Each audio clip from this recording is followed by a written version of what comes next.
Welcome to the Lean Life podcast, where holistic nutrition meets deep healing and soul-level wellness. This is a space where we connect mind, body, and spirit, where lean means shedding the layers, returning to who you truly are, and nourishing yourself from the inside out.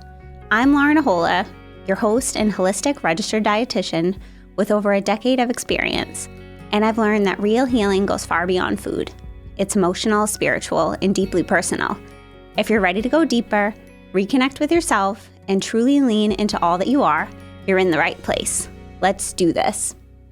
Hi, everybody. Welcome back. Today's episode I thought was appropriate, and we are going to talk about what I would do if I were trying to conceive.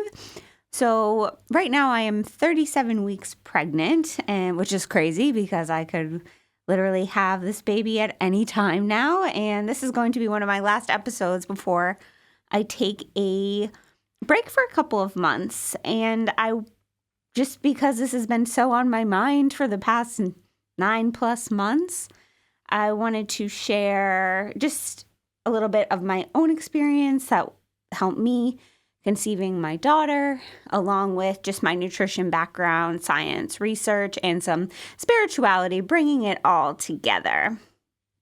And so this might not apply to you, but if you do know somebody, friends, family, send it to them that are trying to conceive. Maybe you're thinking about it in the near future. This would be a great time to just start thinking about these things. Maybe you've been trying for a while, or maybe you plan in a couple of years. It's not going to hurt you to get some of these ideas now. And I also want to just throw this out there too. If you're not planning to conceive a baby or do not want to at this time or in the future, the idea of trying to conceive can be a lot of things. And so with babies, right, I think that's the biggest thing that we think about when trying to conceive. But there's just such an energy behind conception and creation in general that we need the right environment for these things to be conceived and brought into reality. And this often can be other things as well in your life, a job, a relationship, maybe an idea that you have, a home, travel plans. All of these are all in the same category of starting with a seed, letting it grow, planting the seed, and needing the environment to support that. And it's all this energy of creation. And this could be a whole nother topic on its own. But in our body, we have all these energy centers. And our second energy center, known as one of the chakras, is your sacral chakra, which is the energy of creation, sexuality, of abundance, of flow, of feminine energy. And that can be applied to so many different areas of your life. And so a lot of the things we'll talk about today could really even help you conceive other things in your life. So just keep an open mind. And I wanted to say this at the beginning, because if you felt this episode might not apply to you, now it might be worth listening to. And so let's just get into it. The idea of, I guess it's not an idea, right? It is a very big reality. But fertility and for women can be such a topic. And I think most of us grow up feeling we just have this clock ticking of so much pressure. And we get to a certain age that, maybe we don't think about it a lot when we're younger. And then so many people are having babies later now, which is so normalized, and our bodies are so capable of it. And there's so much technology now. But I think for myself being 37, and, I wasn't really even thinking about having kids at in my 20s. I was like, do I even want to? And then you reach 30 and you're like, oh, maybe I should start thinking about this. And then throughout your 30s, where a lot of my friends are, it can be this fear of, oh my gosh, can I still have kids?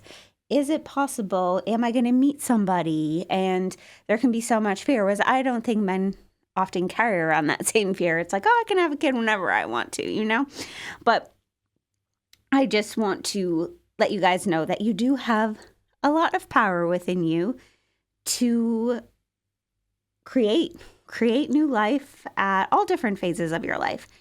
And I will say too that I want to empower you today through nutrition, lifestyle, mindset stuff to help your conception journey.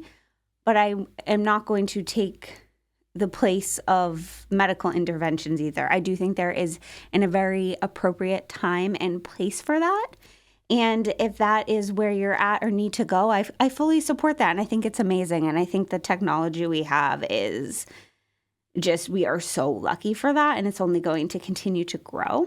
I think where I come from is that I feel like a lot of people just maybe need to feel more empowered and realize there are things that you can do on your own too. So if you haven't tried any of these things, or your doctor tells you that, you're not going to get pregnant, your only option is IVF or fertility medications or whatever, and you haven't tried any of these things, this could be someplace to really start. That's going to improve your health in general. And so just to kind of give you guys my background a little bit, growing up, I've had a lot of issues with my periods, my menstrual cycles, have gone through multiple times starting in my teens of losing my period and not feeling connected to my body and over-exercising and not eating enough. And that really started in high school for me, just growing up more of a chubby kid and really not feeling comfortable in my body, using food and restriction and over-exercise as a way to feel more loved. It was a big journey, but it left my body just depleted. And our cycles are one of our vital signs. For women's, your fifth vital sign. And having a healthy, regular menstrual cycle is a sign of that your body's doing good. It feels safe. It's healthy. And for me, that was such a big thing. It happened in my teens, and then I went on birth control from 18 to about 30 years old, and that just put a mask on everything. I was working out so much. I weighed less than I did in college than I did in fifth grade. So yes, obviously, I think deep down I knew that my hormones were not regulated and I was way too thin and unhealthy. But it took me coming off birth control to really realize that. And when I came off at 31, I did not get my menstrual cycle back for 2 years. And that was a very big emotional, physical journey of going within to slow down and heal my hormones, my gut, to allow myself to gain some weight and develop a better relationship with my body, with food, and with exercise. And after that, I've gotten my cycle back, and it's been very regular every month since. But I did a lot of work behind that, which I will share today. But during that time, I had a lot of just fear around, I was single, thinking, I've always thought, and especially for my younger years, that having a kid, if it was on my path and my journey, would be absolutely amazing. But I never really felt like I had to be a mom, just loving my career and life so much. I was like, if it happens, I'm good. But when you hear people tell you that, I've been to multiple healers and doctors and heard the term infertile multiple times, it can really mess with your mind and make you scared. And that's how I felt. And I was determined to shift my reality. And so, yes, at 37, I conceived my daughter naturally without trying. And it was really quite a miracle. And all those years of going within and working on mindset, lifestyle, nutrition, I know helps. I am living proof of that.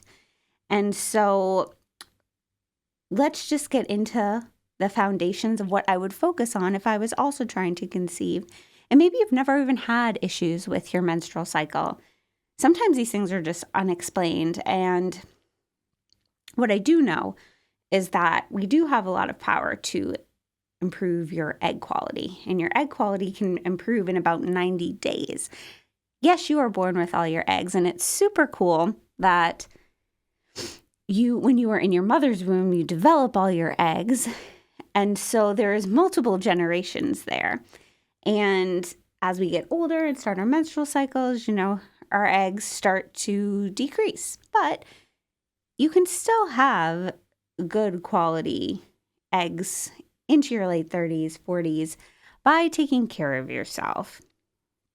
And our ovaries, where our eggs are held and produced, they have nervous systems of their own.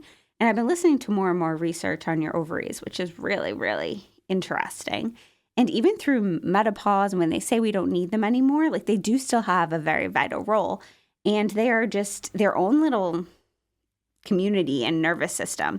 And they really respond to stress. And so that is why sometimes when somebody is under a lot of stress, you might find that you missed a menstrual cycle or your ovulation was delayed. Is because your ovaries were like, hey, it is not a safe time to have a baby right now. And that is a lot about what trying to conceive is about, is getting your body to feel really safe. It needs to feel like it has enough energy and nutrients and is a safe environment for a baby to grow. And if we don't feel safe, it will shut that off and be like, no, not this month, not now. This is not the time and place to bring a life into the world. And so, yes, it's very interesting stuff for sure. And I will say as well, men also play a big role in this too. So if you have been trying for a while and you're focusing on all the things, but your partner really is just, kind of eating whatever they want and drinking a lot of alcohol and not taking care of themselves, maybe it's not you, right? I think that men have to take accountability as well and take care of themselves, improve their sperm quality. If needed, testing can be done as well. But both of you matter here. We're a team, and you're creating a life together. And like I said, medicine has a place, but lifestyle can often be missing in the conversation. And so I'm going to go through a list of things that I would focus on if I were trying to conceive right now or thinking about it in the near future. The sooner you start, the better, because it's just going to make you feel better too and improve your overall health. But number one, I would say heal your relationship with food. That is a big one, to have a healthy relationship with food. This is not about being perfect and eating perfectly. We want to, especially if you come from a background of restriction, shifting from restriction to nourishment. And we can go in either direction here too, right? So if you've never really paid attention to what you're eating and just eat whatever you want, like maybe you do start to need to pay a little more attention and get more on a plan and, learn what protein and fiber and healthy fats you need for your body, maybe tracking some things. But if you already know that and you're more restriction, so focused on your weight, starting to look at food more as nourishment, and you need the nourishment to grow a life. And the food provides information to your hormones. And so all the nutrients, break down in your gut and gut health, which I've talked about in multiple episodes. But you need those nutrients for your hormones to survive and thrive in your body. And what you really want to focus on is balance, right? Balanced meals, focusing on good quality proteins in there, anything that you like. And if you don't like something, it's okay. I will say, any kind of, and if you really want to focus on your overall health, buying more antibiotic-free organic chicken, lean meats, ground turkey, wild-caught seafood, pasteurized eggs. Eggs are one of the top things that you can eat for fertility and when you are pregnant. So if you do like eggs and tolerate eggs, add a lot of eggs into your diet. Good quality organic Greek yogurt, cottage cheese. Healthy fats are very, very supportive for your hormones. So if you're on a followed a low-fat diet in the past or currently, I would suggest shifting that and adding in more olive oils, avocado oils, a good quality grass-fed butter, cooking with these things, olive oil-based dressings. I really like Primal Kitchen dressings, nuts and seeds. seeds are great for fertility. There's something called seed cycling that women can do as well that helps to balance your cycle naturally through the month with pumpkin seeds, flax seeds, sunflower seeds, and sesame seeds. And basically you just rotate seeds through the month. And that can be a natural thing. That doesn't really involve adding in more supplements. Carbs, we want to avoid too much of the refined sugary carbs, but getting in some good carbs with fiber in them, variety of fruits, vegetables, whole grains, like brown rice, quinoa, oats. Our body does need to feel safe with carbs. And if you have, some blood sugar imbalances and need to be more careful, like obviously honor that. But going on such a carb restricted diet when we're talking about our baby, our body, right? But our body growing a baby, it is one of your body's primary energy sources, and the fiber supports your gut so much. So both things together are really important for nutrients, for your egg quality, and when you do become pregnant. And we're looking for consistency over perfection.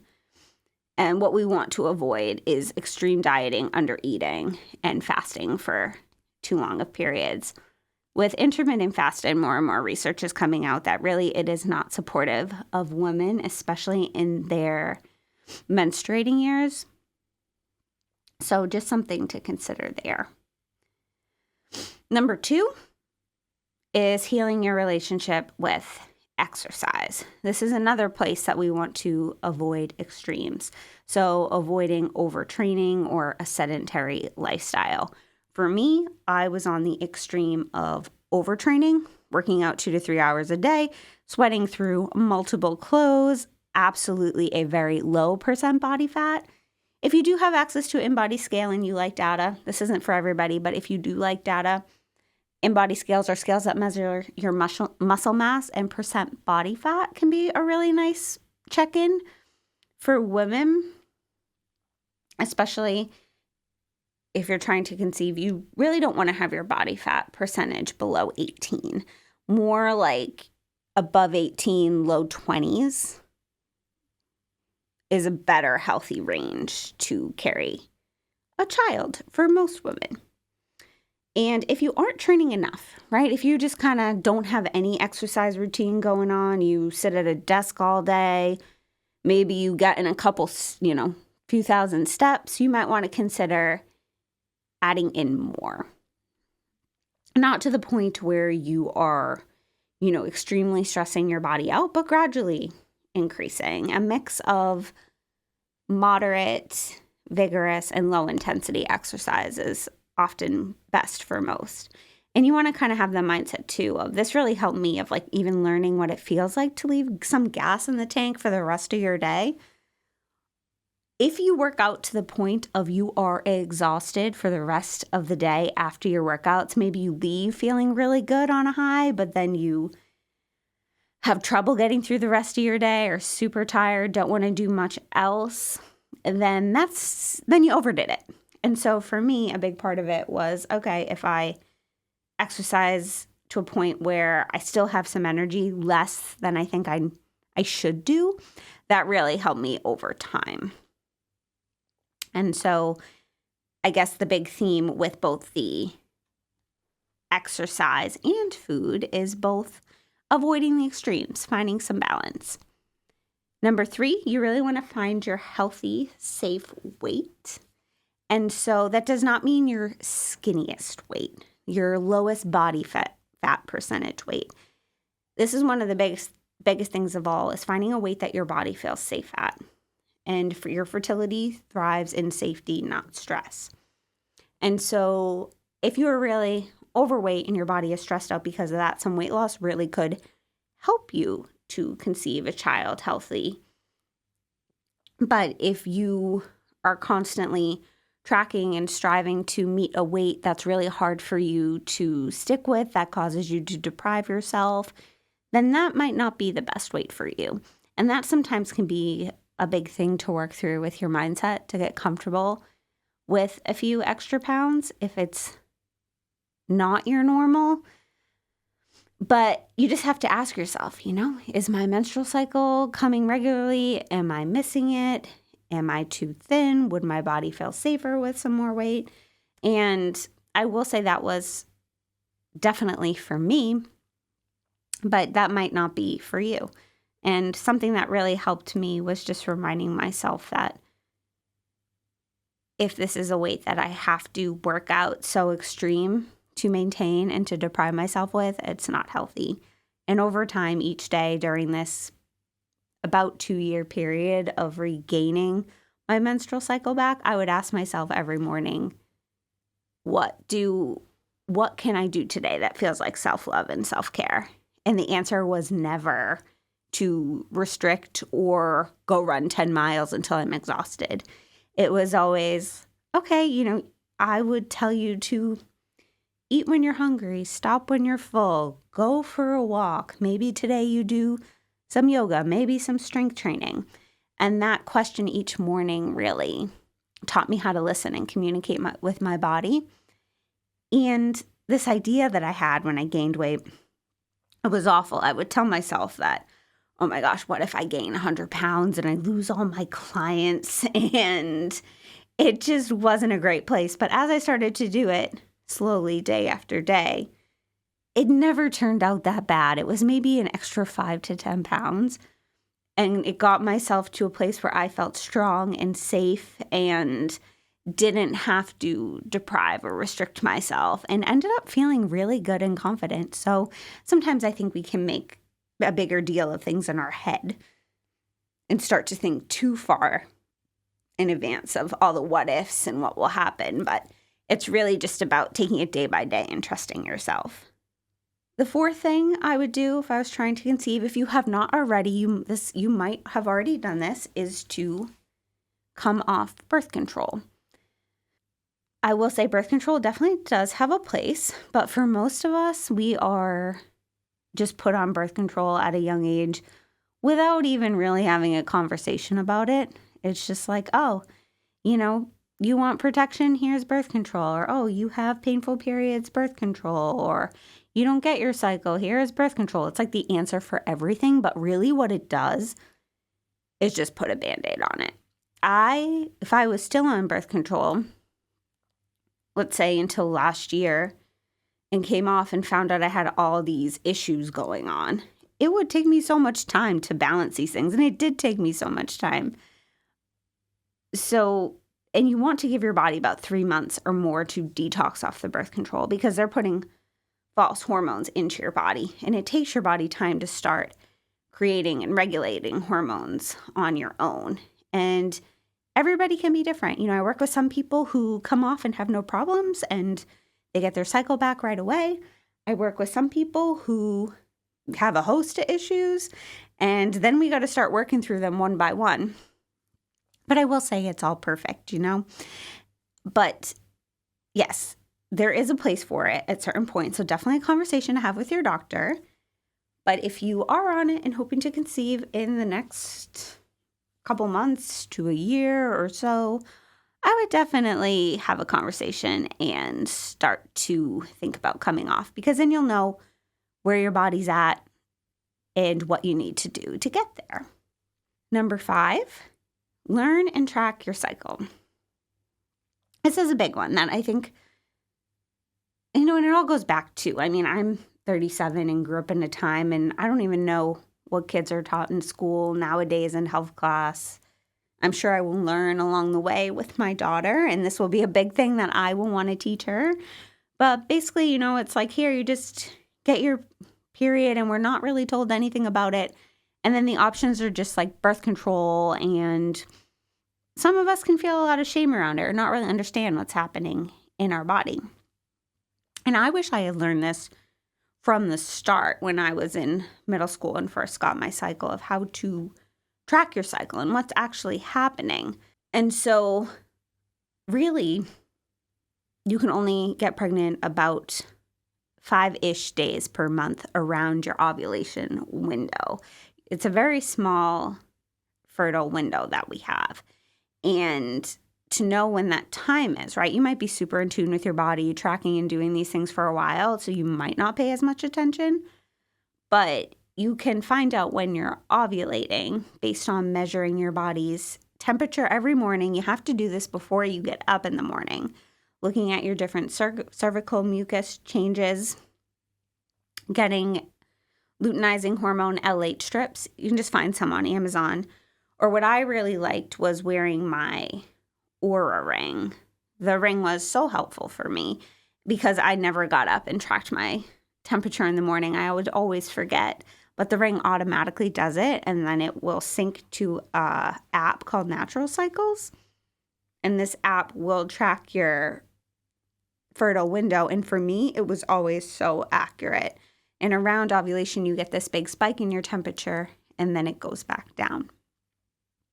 And so I found a lot of empowerment just through awareness in my body and what it was doing. And some months, for the most part, it was really accurate.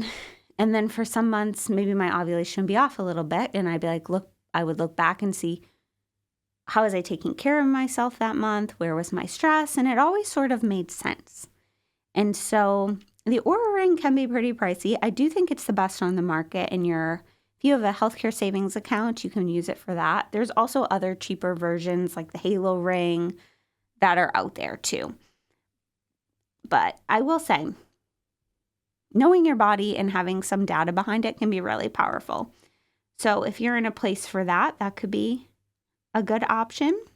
And next, number 6, now that we're doing all these things, I would suggest if you still want further investigation, let's say you've been doing all those things and you're not getting pregnant, this is where we want to do a little bit deeper investigation. And getting some lab work done could be really helpful. There's a lot of labs that you could do. Getting your hormones tested, going to your OBGYN, looking at your estrogen, progesterone, testosterone, DHES, LH, FSH could all be really helpful.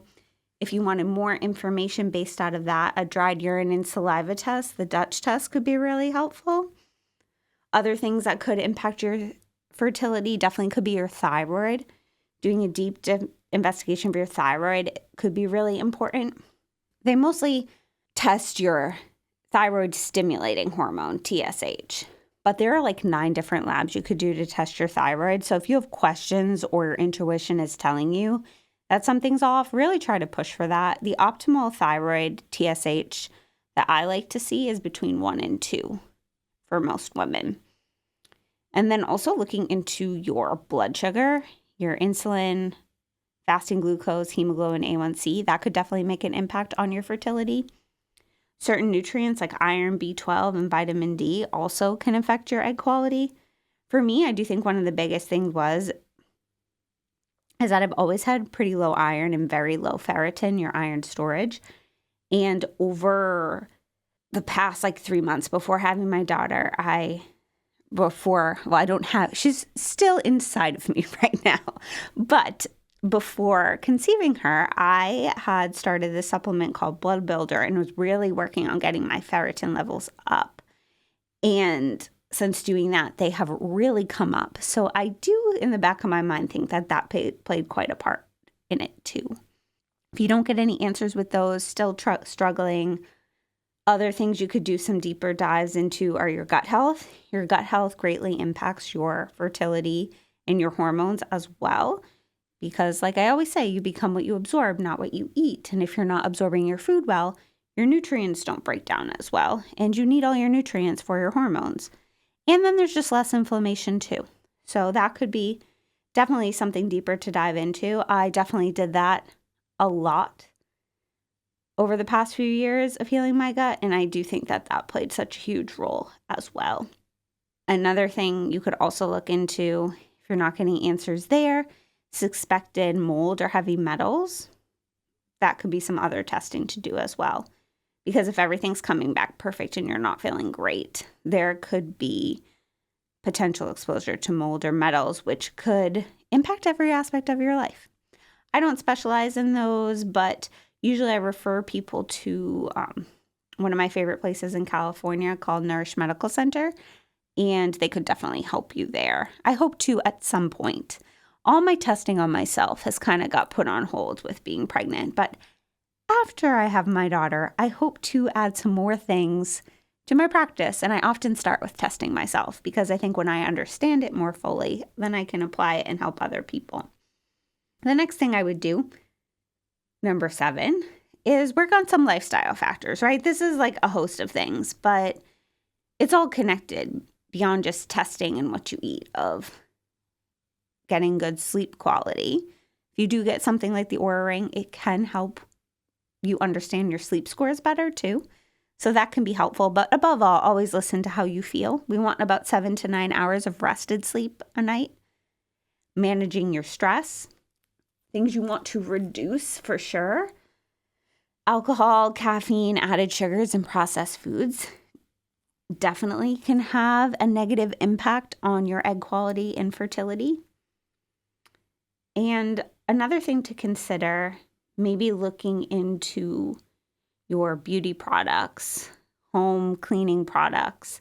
Things with fragrances are all endocrine disruptors.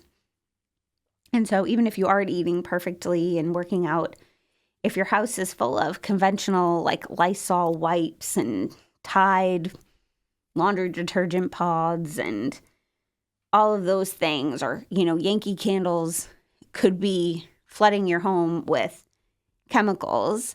And we have to be careful of the toxins that we put on our body or breathe into our body because they impact our health as well. And so a good resource there, I like the Environmental Working Group. They're great for looking at, they have a good resource called like Skin Deep, and you can look at all different products, beauty products. You can look up cleaning products. There's also the Yuka app, scanning different things, and it will give them grades for how, clean we shall say they are. And if they pass the test, ranging from like approved all the way to like the red zone F level here. But you don't have to stress yourself out too much about those. What matters most is what you ingest. Second, what goes on your skin. And third, what is around you. But a good way to do it is if you start to run out of products, you can gradually start to replace them. I like a lot of Dr. Meyer's 7th generation. I use Eden's Gardens essential oils, and just try to buy like good quality, like soy candles that don't use fragrances. A couple other things that I would do. Number 8 here, nervous system and emotional health. Your nervous system is huge because this is where your body feels safe. If we are kind of anxious, stressed out, running in fight or flight, our body thinks we're stressed, and back in caveman days, we need to run from tigers. And so stress impacts everything. And like I keep saying from the beginning, all of these messages are your body needs to feel safe to conceive. So this might be like one of the biggest things of all for a lot of people to focus on. And things that could help, like getting into a breathwork or breathing routine, meditations, yoga, time in nature, slowing down. Bringing more joy to your life. Joy really and laughter can totally shift the energy and feelings in your body. Traveling, connection with family, friends, doing things that make you feel good. And having some positive thoughts, and because your mindset matters, and our mind hears everything, and we need to believe that we're safe and that we can do this too. And so, yes, it's a big part that we cannot ignore. And number 9, positive mindset and empowerment in each stage in your life. So this was one of the biggest things I think that helped me, was just letting go of some rigid timelines and bringing more of this acceptance to whatever path unfolds. And I know that can be so just like if you're in it and trying to conceive and having trouble, it's probably the last thing you want to hear. And like I said, there definitely can be a doctor medication phase that you might need. But I do think that bringing some acceptance and trusting and letting go of the rigid timelines can be helpful for a lot of people too. And I remember, before I had my daughter, which was, like I keep saying, quite a surprise, talking to my friends, and I remember, and I think it was like right around the time she was conceived, I was like, you know what? I'm sick of thinking about this. I really don't know. If I'm meant to have a baby, I will. If not, I'm going to be happy too. And then 2 weeks later, I found out that this is what was happening. And just really in trying to embrace each stage of your life too. And before that, I had been single for so many years and just really like learning to love myself, love my career, love a life that on my own versus needing anybody. And so if you are in that stage of life and worrying about, am I going to find a relationship? Will I have kids in time? I will say just try to embrace where you're at and really be in the moment with loving each stage. And that will help so much to, I guess, build your self-love. And that is the energy that your child is going to want. So just start to, I guess if you haven't thought about that, know that you are also in a very powerful time of your life.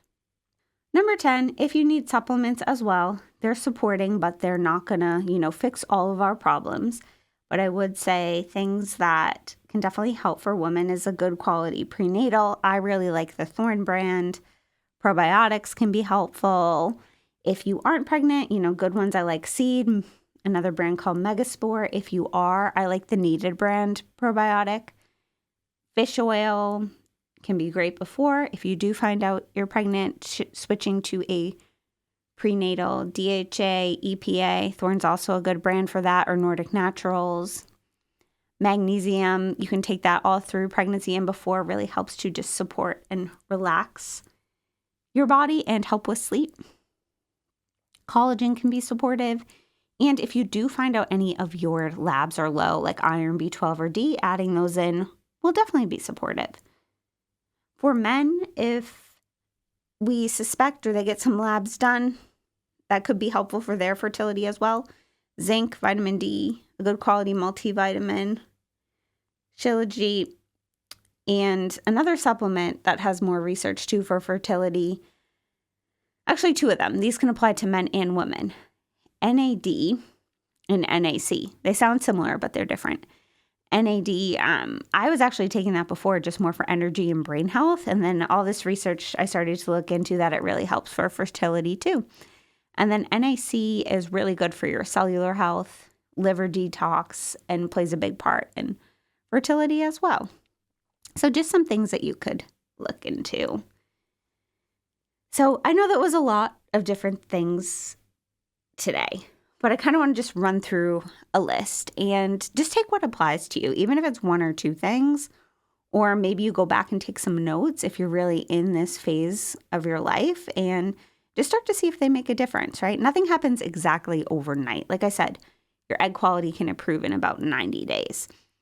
So, and that's like everything, right? If we want to see results with our weight loss goals, with our other lab work, with muscle gains, with money, right? Nothing just happens right overnight. So it's the day-to-day, not being perfect, but it's being consistent and then starting to see where your health and your results go.